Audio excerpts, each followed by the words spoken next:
Baby బయటకు వెళ్ళేసి ఏమన్నా తినేసి వద్దామా? వెళ్ళేసి వద్దాం, ఆకలేస్తుంది, నీకు కూడా ఆకలేస్తుంది. ఓ మై గాడ్, నాయన flash man, oh my god అన్నా, నమ్మలేకపోతున్నాడు అన్నా. ఇక్కడ అన్నా ఫ్లాష్ మ్యాన్ అన్నా, మీ ఇద్దరు నీకు ఫ్యాన్స్ అన్నా.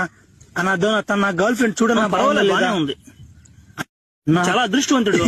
అవునన్నా అన్నా, మీ ఇద్దరం అసలు నీకు చిన్న ఫ్యాన్స్ కదన్నా. నీ మూవీస్ ఇద్దరం కలిసి చూస్తుంటాం అన్నా. అసలు చెప్పాలంటే అంత స్పీడ్.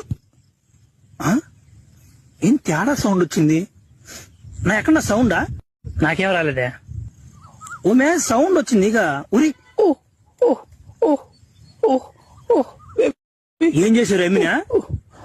నన్ను ఏదో చేశాడు. నువ్వేదో చేశావు బాబు. నేనేం చేయలేదురా. ఏదో పానీలు అని చెప్పి నా కంట్లో పడకుండా అటుపోయినారు. నీదే నా కొడకారా.